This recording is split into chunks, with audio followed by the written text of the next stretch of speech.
Meditación sobre las 7 palabras de Jesús en la cruz. Tomado del libro La humildad de Dios, de Benjamín González Vuelta. Al comienzo de la tarde del viernes de Pascua, Jesús se desangraba lentamente en la cruz, expulsado fuera de la ciudad de Jerusalén por las autoridades religiosas judías y condenado a muerte por el gobernador romano. Lo que vamos a contemplar paradójicamente son palabras de vida de la más alta calidad, de vida definitiva, que atraviesa las situaciones cerradas y hasta la misma muerte. Las últimas palabras de un ser querido se recogen con atención. Son pocas y difíciles por la angustia de la agonía. Nunca se olvidan. Las últimas palabras de Jesús son la síntesis de su misión. En ellas encontramos las líneas maestras de su vida que aquí se sintetizan en el amor del crucificado. Los dinamismos creadores de su persona no se apagan entre los nebulosos espasmos de la muerte que se aproximan, sino que brillan con una nitidez que nos estremece a todos. El Hijo no había venido a este mundo para que lo crucificasen, sino para amar de tal manera que pudiésemos leer en su persona el amor sin medida de Dios por nosotros. Vino a vivir de una manera nueva y a enseñarnos a vivir así. Pero amar con tanta libertad irritó a quienes tenían el poder que lo condenaron a morir. Jesús fue fiel a su misión de anunciar el amor de Dios y lo importantes que somos para Él, aunque eso le costase la cruz. Las 3 primeras palabras de Jesús en la cruz expresan su preocupación por los demás, el pueblo, los dirigentes que lo condenaron, los crucificados con Él, la comunidad rota de los discípulos y la soledad de su madre María. Las 4 últimas son la expresión de lo que siente en su cuerpo, en su espíritu y en su relación con el Padre. Innumerables personas a lo largo de los siglos han asumido sus palabras como propias en los abismos humanos a los que han sido arrojadas. Son una expresión del descenso del Hijo a los infiernos creados por nosotros y la manera más radical del amor para mostrarnos una salida hacia la vida.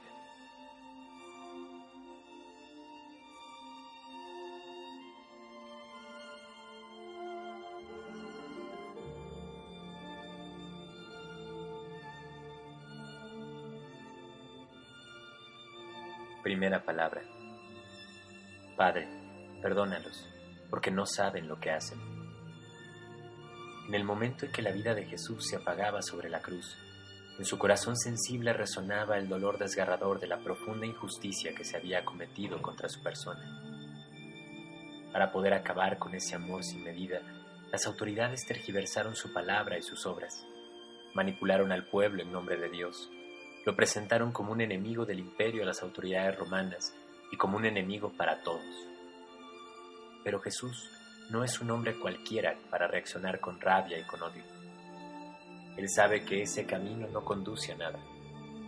No dice, Padre, destrúyelos, sino perdónalos.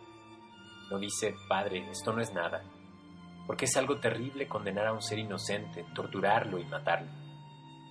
No dice, olvídalo, porque hay golpes tan grandes en la vida que no se pueden olvidar aunque vivamos 100 años.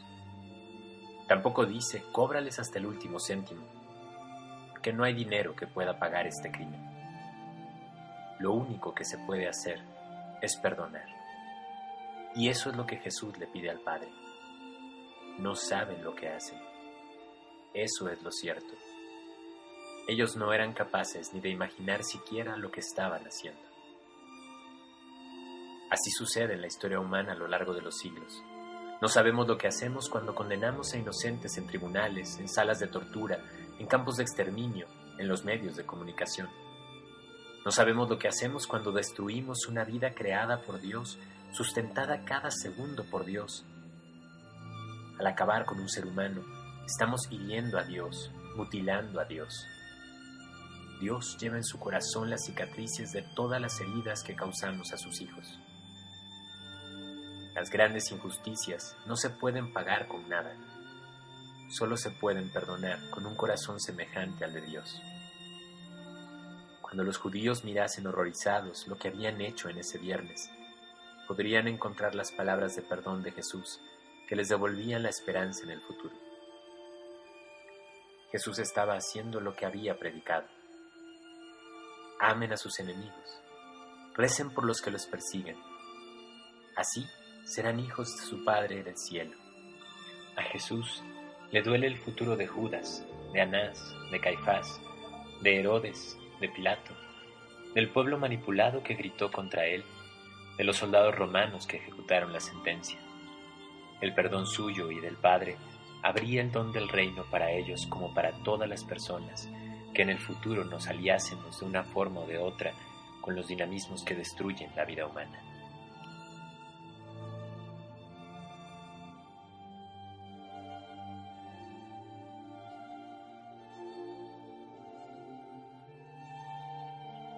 Segunda palabra. Hoy estarás conmigo en el paraíso. Para manchar completamente la imagen de Jesús, lo crucificaron entre dos hombres peligrosos que eran una amenaza real para el pueblo. Así, su muerte quedaría asociada a la de dos personajes completamente degradados.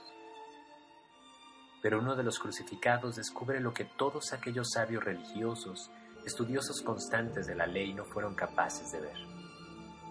El crucificado a su derecha se da cuenta de que ese hombre es una persona de una calidad superior, que todos los tormentos no han logrado mellar siquiera su bondad, ni su lucidez, ni su dignidad, y le pide que se acuerde de él cuando esté en su reino.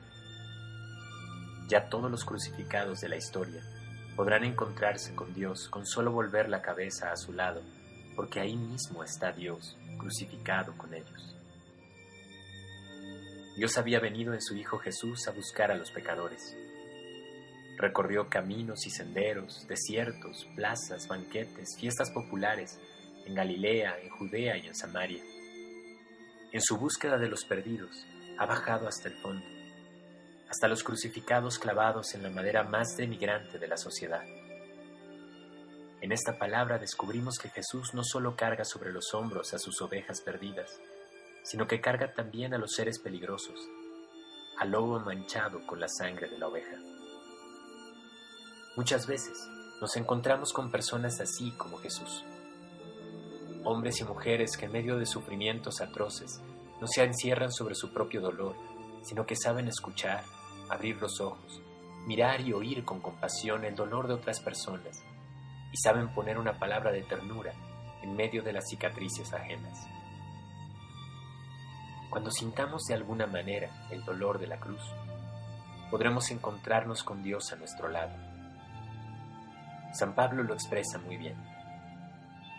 A pesar de su condición divina, no hizo alarde de ser igual a Dios, sino que se vació de sí y tomó la condición de esclavo, haciéndose semejante a los hombres. Se humilló, se hizo obediente hasta la muerte, y una muerte de cruz.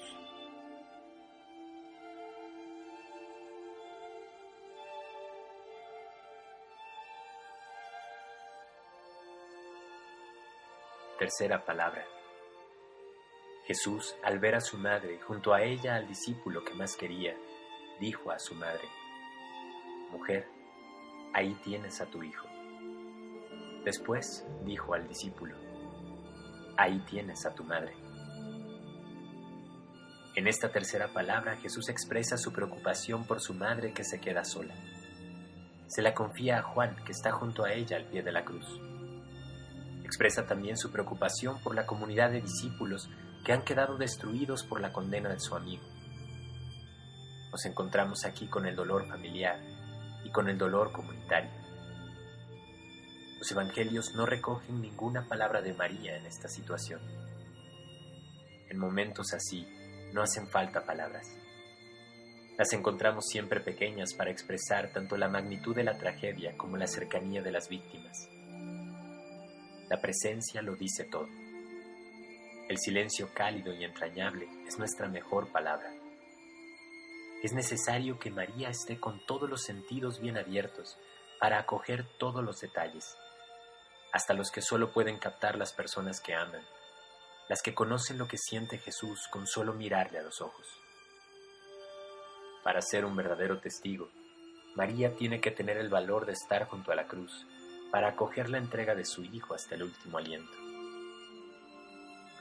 Al mismo tiempo le transmitirá con una sola mirada toda la cercanía, el apoyo y la comunión sin medida, en medio de tantos rostros amenazantes que empuñan armas y títulos de poder.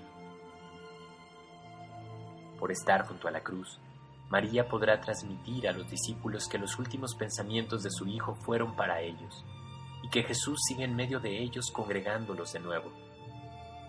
No hay ninguna palabra de reproche por su traición y su huida. Todo lo contrario, les confía a su madre. María recibe la misión de permanecer en medio de los discípulos como una presencia luminosa que une y congrega a la comunidad, que necesita sanarse de sus heridas y que estará siempre amenazada de romperse por las presiones tan grandes que se abatirán sobre los seguidores de Jesús. La comunidad estuvo en el centro de la vida de Jesús desde que invitó a los primeros discípulos a orillas del lago. No anunció el reino como un héroe solitario, sino desde una comunidad de personas frágiles y de escasa formación a las que el Padre reveló el misterio de lo nuevo que encarnó Jesús en su pueblo. En nuestros pueblos de América encontramos a muchas mujeres, muchas madres que saben estar al pie de los crucificados sin dejarse espantar por el dolor y la sangre. Ellas son capaces de acoger a otras mujeres cuando se quedan solas con sus hijos porque sus esposos las han abandonado. Ellas tienen la inspiración para reunir a las comunidades cristianas dispersas en sitios difíciles y en circunstancias hostiles. Ellas aportan su profundo sentido religioso en medio de las incertidumbres de la vida. Nos dicen los Hechos de los Apóstoles. Todos ellos perseveraban juntos en la oración, en compañía de algunas mujeres y de María.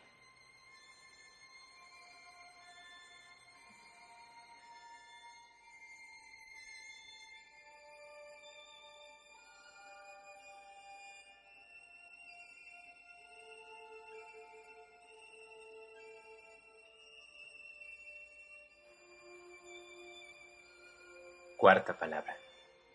Tengo sed. La sed tenía que ser abrasadora por la cantidad de sangre que Jesús había perdido al ser flagelado y coronado de espinas y al taladrarle con los clavos sus manos y sus pies. La sed es el resumen físico y psicológico del dolor que invade el cuerpo y el espíritu de Jesús. Jesús grita humildemente la sed que lo atormenta.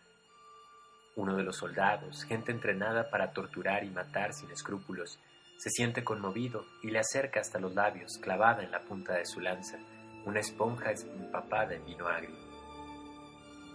Siempre me impresionan las imágenes de Cristo crucificado que hacen en barro cocido los cristianos de los Andes. Es un cuerpo pequeño y muy delgado. Las manos y los pies son muy grandes y la cara casi se reduce al gesto de un grito desgarrador. Ellos son ese Cristo crucificado. Tienen un cuerpo delgado por el hambre, unas manos grandes para trabajar, unos pies grandes para recorrer las grandes distancias y una boca grande para gritar su dolor. ¿Cuántos millones de personas hambrientas y sedientas se sienten hoy en el mundo identificadas con esta sed de Jesús? Esta sed del mundo es una llamada a todos nosotros para que contemplemos a Jesús, para que nos pongamos en camino y podamos aliviar a los hijos e hijas de Dios crucificados hoy por el hambre y la sed, mientras el calentamiento global amenaza la vida de los más indefensos. En otro momento de su vida, Jesús tuvo sed. Se sentó junto al pozo de Jacob y le pidió a la mujer samaritana que le diese de beber. Jesús le reveló que existe un agua más importante, la que puede calmar la sed interior de Dios que todos llevamos dentro, el aliento del Espíritu que puede brotar dentro de nosotros como un chorro de agua que salta hasta la vida eterna. Si escuchamos bien, pocos en nuestro mundo expresan esta sed. Por eso encontramos tantos corazones superficiales en los que avanza el desierto cada día más.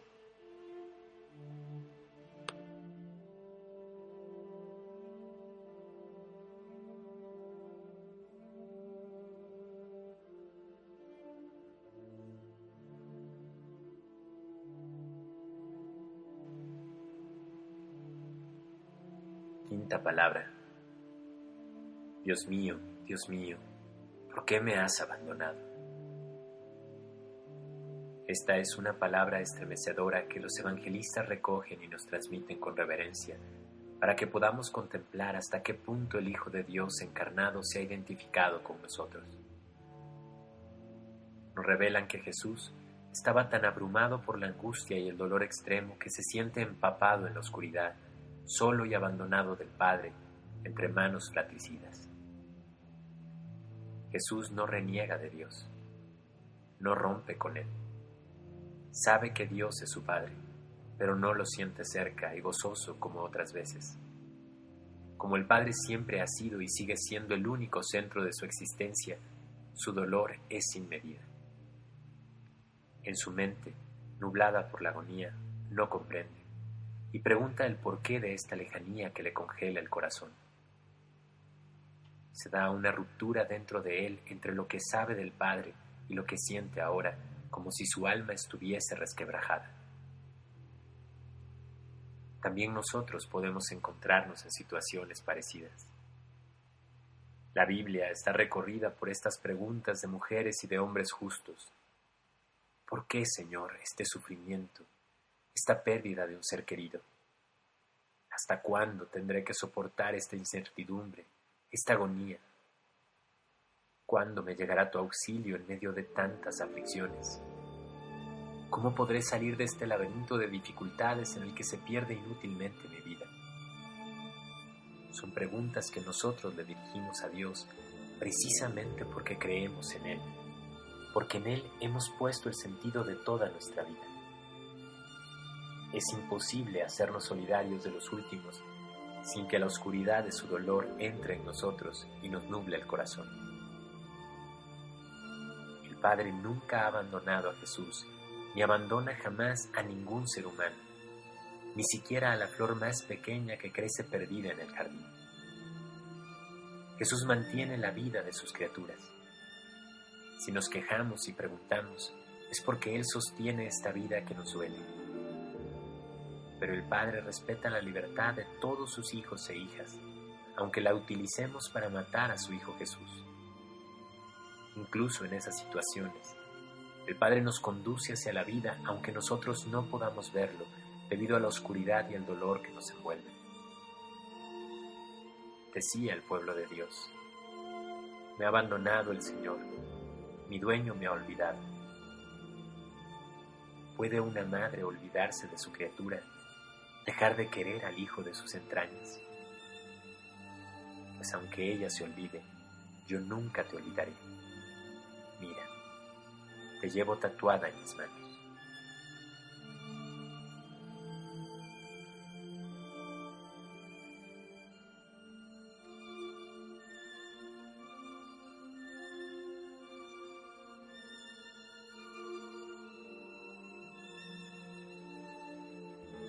Sexta palabra.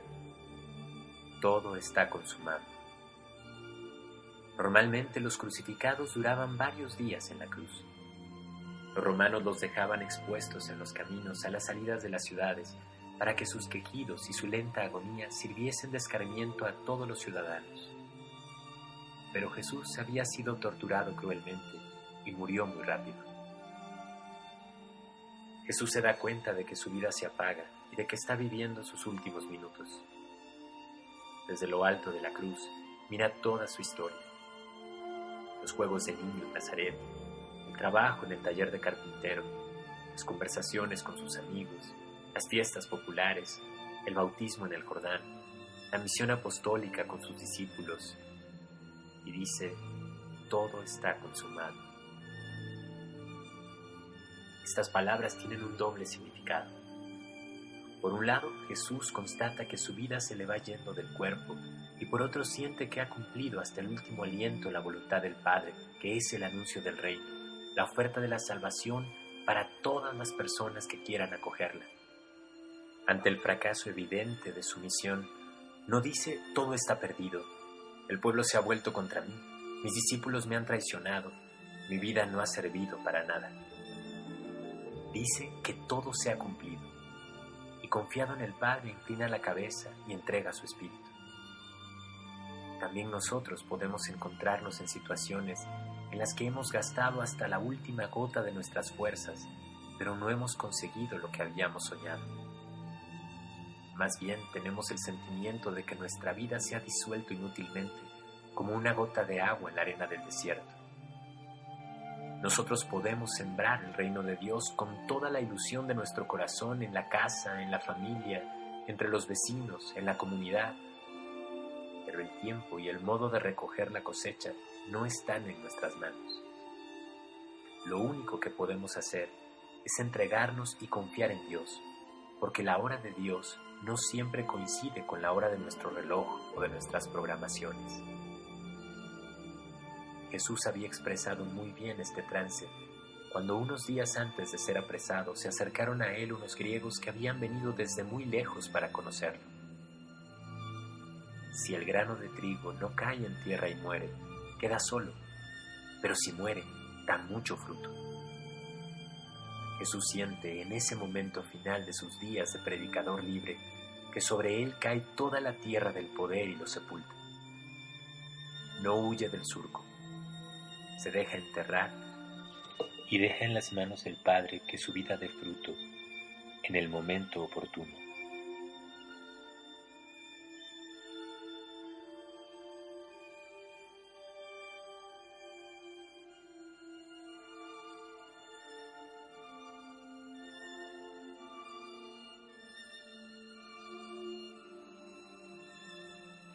Séptima palabra. Padre, en tus manos encomiendo mi espíritu. El centro de la intimidad de Jesús, lo que él vivió y predicó siempre a lo largo de toda su vida, fue la cercanía plena, sin sombra alguna, del Padre que es la suma bondad y que lo dio a él, su Hijo, para ofrecernos gratis la plenitud de la vida a todas las personas que queramos acogerla.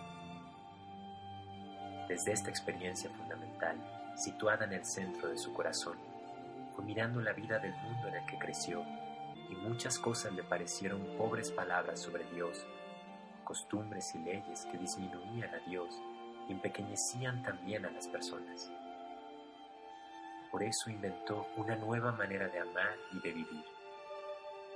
En este momento, Jesús ve con toda claridad cómo su atrevimiento le ha costado la vida. En los últimos segundos de su existencia, en medio del dolor, de la confusión, de la oscuridad, brotó en su conciencia el sentimiento que constituía lo más hondo de su persona, el Dios Padre de bondad y cercanía. Y a ese Dios Padre le entrega su vida y le confía su muerte. Jesús ya no podía ir más lejos, ni referir alguna brillante parábola, ni hacer ningún milagro sorprendente en el nombre de Dios. Solo podía confiar y entregarse a ese Padre por el que había vivido y por cuya causa lo mataron. Era su manera extrema de hablarnos sobre Dios, su última afirmación, la más audaz, la más sublime. Ese misterio de la muerte tiene nombre y se llama Padre de bondad que nos acoge. Eso es morir. En realidad, vivir y morir van juntos. Cada día vivido es un día que muere. ¿A quién entregamos ese día que acaba? Lo importante es decir cada día al amanecer: Padre, en tus manos encomiendo mi espíritu, y entregárselo al trabajar durante ese día por su reino. Y al final de cada día que muere gastado: Padre, en tus manos encomiendo mi espíritu, hasta el último aliento. Cuando resucitemos en el abrazo del Padre, nos encontraremos con toda la vida que hemos regalado generosamente y que le entregamos. Ni una sola sonrisa se perderá, ni una palabra de consuelo, ni un insomnio nocturno preocupado por los demás, ni un fracaso en nuestra misión evangelizadora. Nada se perderá. Toda la vida que entreguemos en las manos del Padre, en sus manos la encontraremos, ya convertida en eternidad, porque el amor no puede morir.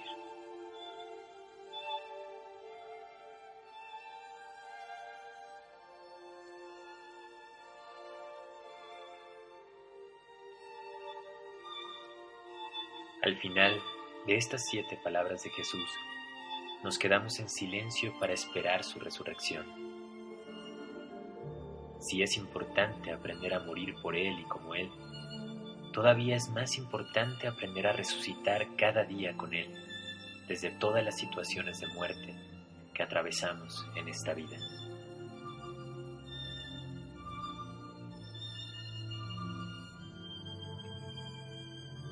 Padre nuestro, que estás en el cielo, santificado sea tu nombre. Venga a nosotros tu reino. Hágase tu voluntad en la tierra como en el cielo. Danos hoy nuestro pan de cada día. Perdona nuestras ofensas, como también nosotros perdonamos a los que nos ofenden.